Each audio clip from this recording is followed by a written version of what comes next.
Okay, so this is a presentation for Unit 1 in Earth Science B. So I'm getting close to the end of the unit here. Um, Next few lessons are kind of related to climate change and things that affect the climate. And one of those things are greenhouse gases.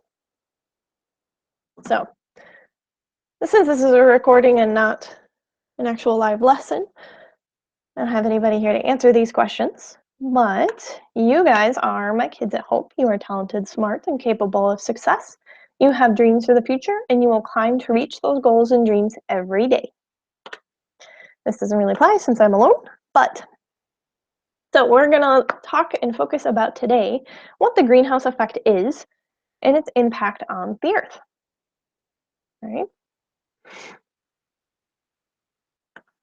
So greenhouse effect is what makes it so that, honestly, the Earth is livable.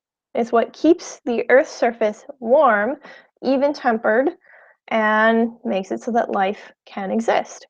So without the greenhouse effect, at night, when the sun wasn't shining on the Earth, the temperatures would absolutely plummet way below freezing and everything would freeze. And then during the day, when the sun was shining on the Earth, the temperatures would get super, super, super hot and everything would burn. So without the greenhouse effect, life just could not exist. So I know sometimes greenhouse effect and greenhouse gases get a bad rap. They are actually entirely necessary for life, just to an extent, to a point. All right, so a good example of kind of what this would be like, think of the inside the greenhouse as being Earth, all right, and outside Earth with the greenhouse gases, and then outside would be Earth without them. All right, so with the greenhouse gases, we're able to keep warm, everything lives and is happy. Without them, everything's cold, barren, and frigid.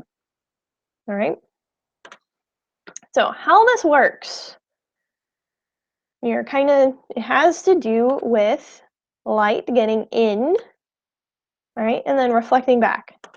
So what happens is the sun is where we get our heat, right? So solar radiation, the light from the sun, when it reaches Earth initially, has a very short wavelength. Okay, so if you were to think of a wave, you've got something that has a really short wavelength. All right, and that's when it gets here.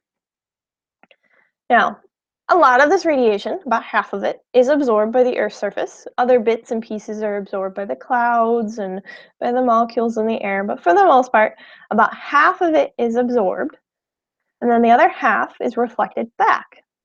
The thing is, when it hits the Earth's surface and reflects back, it causes a change in the wave. The wavelength gets longer. All right, and what that does is it makes it so that really each wave takes up more space, and that makes it harder for the wave to get out of the atmosphere, get past the molecules that are in the atmosphere. Because the solar radiation gets trapped in the air, it warms the air, keeps the overall temperature relatively constant, all right?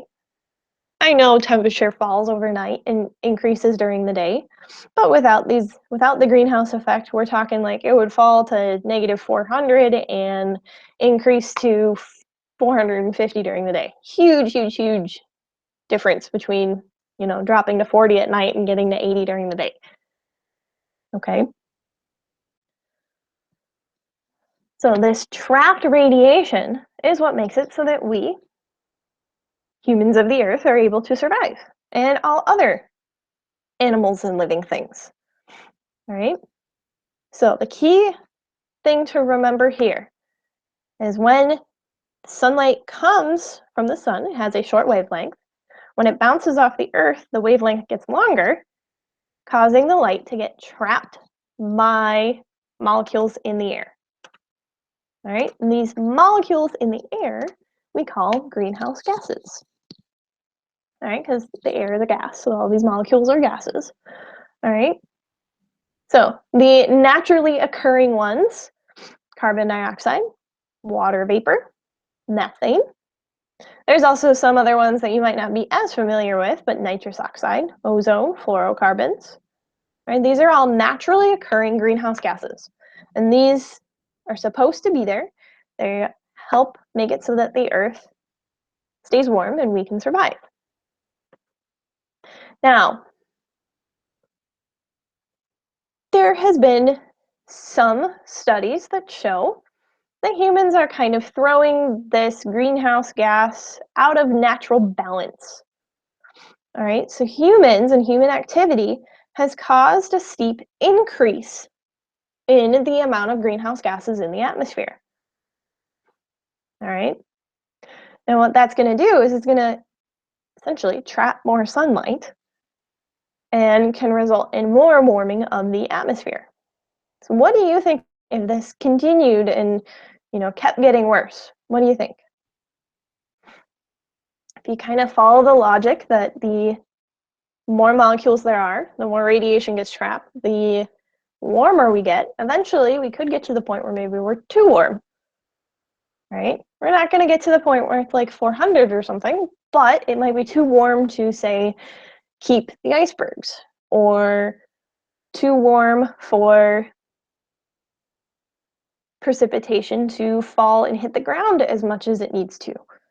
Okay, so these are some of the potential, often the future effects of global warming that could maybe happen.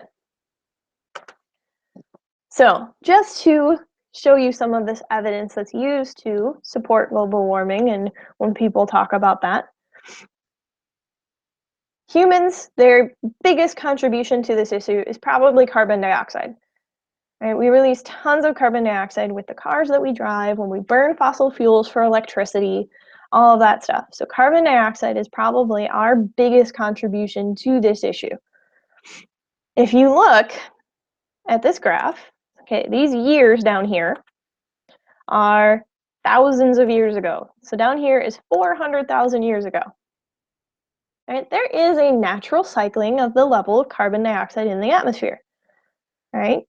And that causes things to happen like ice ages. When there's really low carbon dioxide, like here and here and here, these would be ice age periods in the history of the Earth.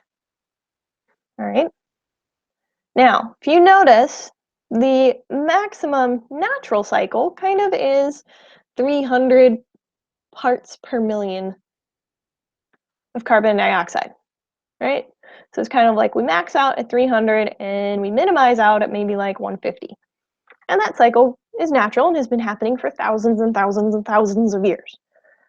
All right, so this is a natural thing that should happen. There should be fluctuations in the amount of carbon dioxide in the atmosphere.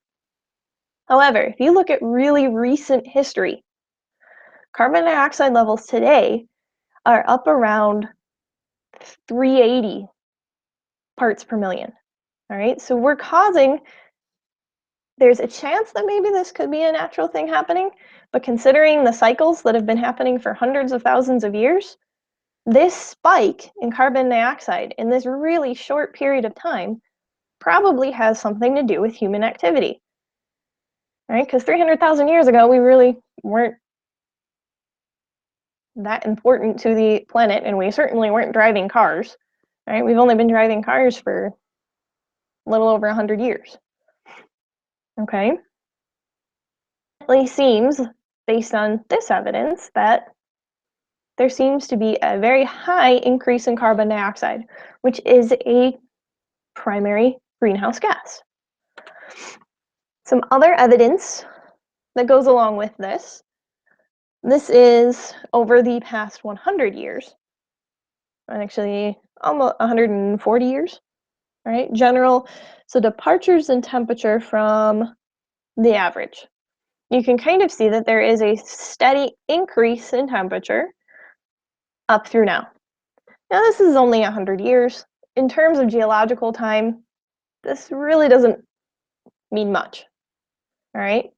It's definitely showing a trend of increasing temperatures, but that doesn't necessarily mean that we're causing this.